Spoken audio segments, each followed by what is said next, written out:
Hey everyone, welcome back to another Tic Tac Taiko. So if you watched last week's video on SPAP, you'll notice I had a lot of fun, maybe a little too much fun, but it was still based on grip. And we're going to continue talking about grip for one more week in this video. I made an intro to grip video and I promised that I would be doing some grip drills. I've got way too many drills involving grip to fit into one or even two videos. So for today's video, I picked 4 and we're going to work on those. If you haven't seen the intro to grip video, I'm going to link that below. Please check that out. But without further ado, let's get to grip. The first drill we're going to do is cycling. For cycling, you're going to use top grip, middle grip, then bottom grip, in that order. So I'm going to play 8 counts of straight beat. 1, 2, 3, 4, 5, 6, 7, 8. And then when I do that, I'm going to use my top grip. Then the next 8, I'm going to switch to the middle. And then the last 8, I'm going to switch to the back or bottom. Now, it's not going to look or sound all that interesting to you as the viewer, I don't think. So I'm only going to do 1 cycle and then we'll come back.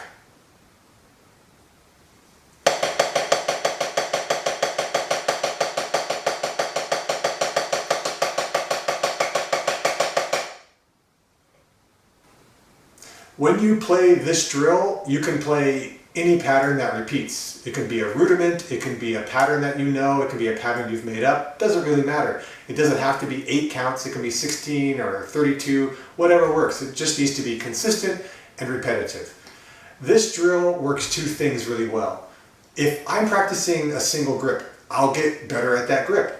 But I may not understand the differences between the grip, the pros and the cons as well. If I'm cycling between one grip and the next grip and the next grip, really quickly, almost viscerally, I'm experiencing how those feel and whether I like it or not. The other thing it works on, well, let me put it this way. The worst time to learn how to change your grip is when you need to change your grip, when you're getting a blister or a cramp. If you're trying to play something with your ensemble and all of a sudden, ow, ow, ow, ow, and you need to change that grip, but you haven't practiced it, odds are something's going to go wrong. So this is one of those things that doesn't happen a lot, but if you practice it and you need it, it feels amazing to know that you've got it covered. So there's a variation of this drill, because of course there is. I love variations. The last drill was cycling down with the hands doing the same grip. This one is offset. So one hand, say, starts on the top grip, other hand starts in the middle. And then each time you switch, you're going down or going to the next one and the next one. So when I hit the bottom grip here, the next one will be top grip. And it's a similar cycle, but offset. So for the demo, again, I don't want to play too long because I don't think it'll come across as well. It's going to be dongo, and it's going to be that same sequence I just demonstrated.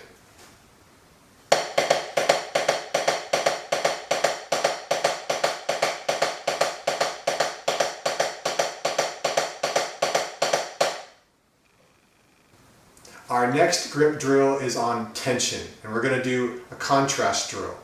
So I'm going to play 16 counts, straight beat, nice and relaxed, and then the next 16 counts I'm going to squeeze as hard as I can my fingers, my thumb, and get that grip in without doing myself any permanent damage.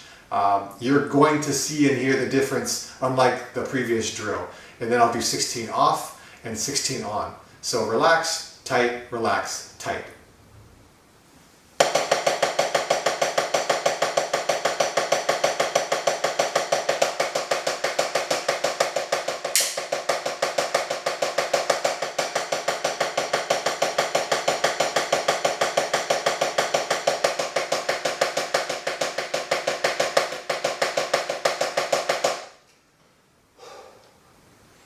If you do this drill correct, it's going to hurt a little bit. You're going to want to shake your hand out afterwards. I did. Couple things about this drill that are really useful.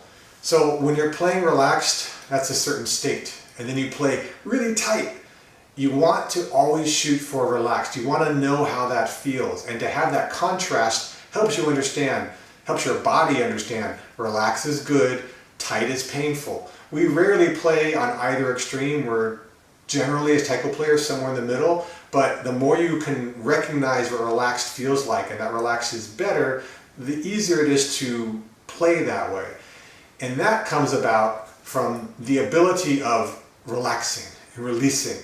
So to go to the extreme of tightness, to be really, really tight, almost comically tight, you're never going to be there. But the ability to release, that's a skill. If you can do that often while you're playing normally, even if you're not at the extreme end of tension, even if you're somewhere in the middle, it's the same exact skill, the same exact technique. If you can continue to do that often, more and more and more, it becomes less of an active skill and more of a passive one. So this drill, using the two extremes, is really good for learning how to relax and what relaxed feels like. The variation of the tension drill is to go back to either the top, the middle, or the bottom grip. And instead of tightening everything, you're going to focus your attention, your tightening, on just the fingers involved in your chosen grip. And of course your thumb as well. That's it. I'll do the same off, on for 16 counts in the demo.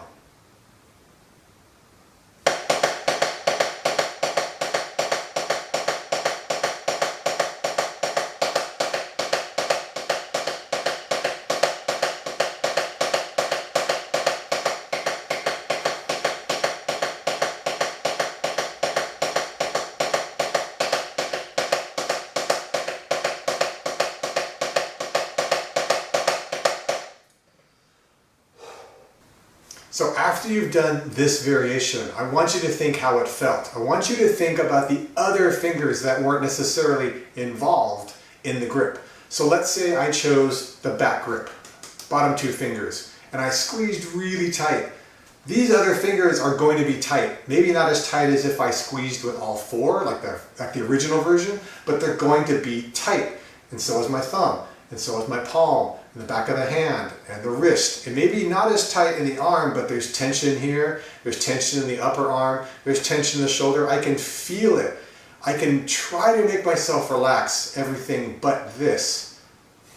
But it's really difficult, and it's not realistic. It's not going to happen that way when you're really playing. And what this drill teaches you is that any type of tension you're holding, especially in the grip, will bleed through the rest of your body. And it goes both ways. If you're holding tension in your shoulder, or your neck, or your chest, or your back, it's going to bleed all the way down to your grip. So in other words, tension bad for the most part. And this is a really good way to identify why and how even just a little bit of tension in specific parts affects everything. Our next drill involves supportive muscles.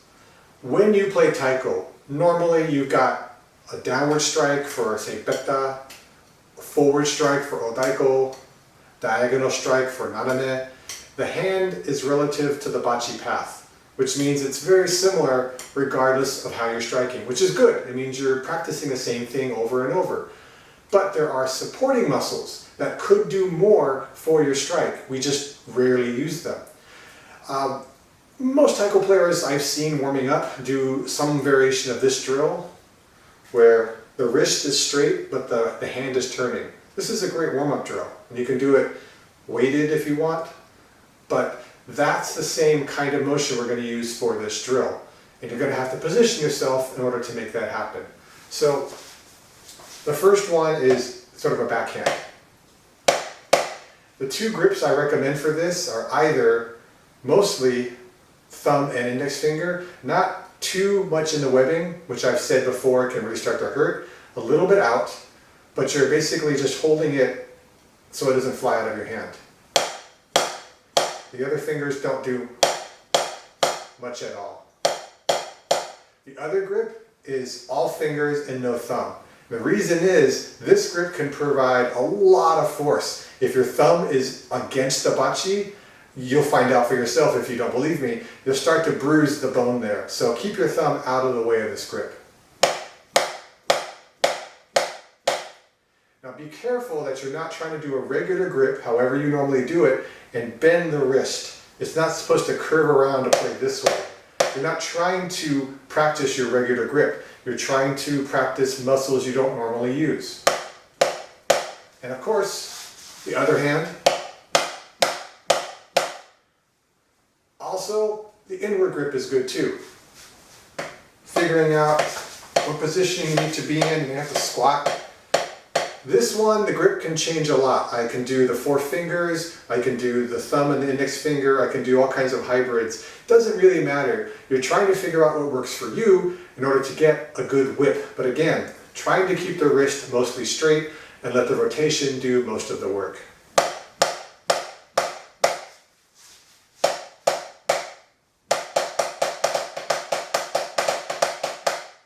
You should be able to get a pretty good whip either direction. This is really good for the wrist, it's really good for the hand, it's really good for the fingers.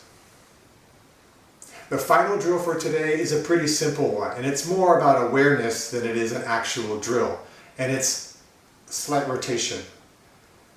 A lot of taiko players that I've worked with in terms of grip, stylistic differences aside, the thumb gets in the way. And I've said in the past, okay, move your thumb out of the way, but what I actually found works better in most cases is to turn the wrist. This makes the thumb get out of the way. And you still have the same pinch point. You don't have to change the position of the fingers. You just change the position of the wrist.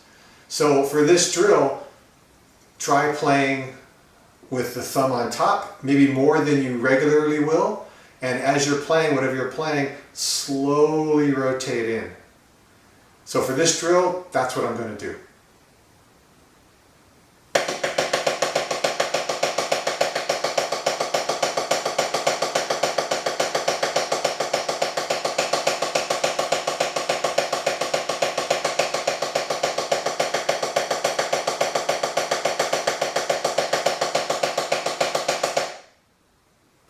And that brings us to the end of the first batch of grip drills.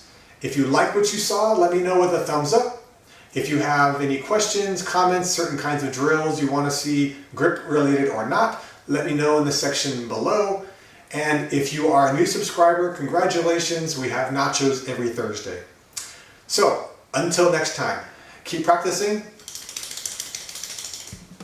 and be well.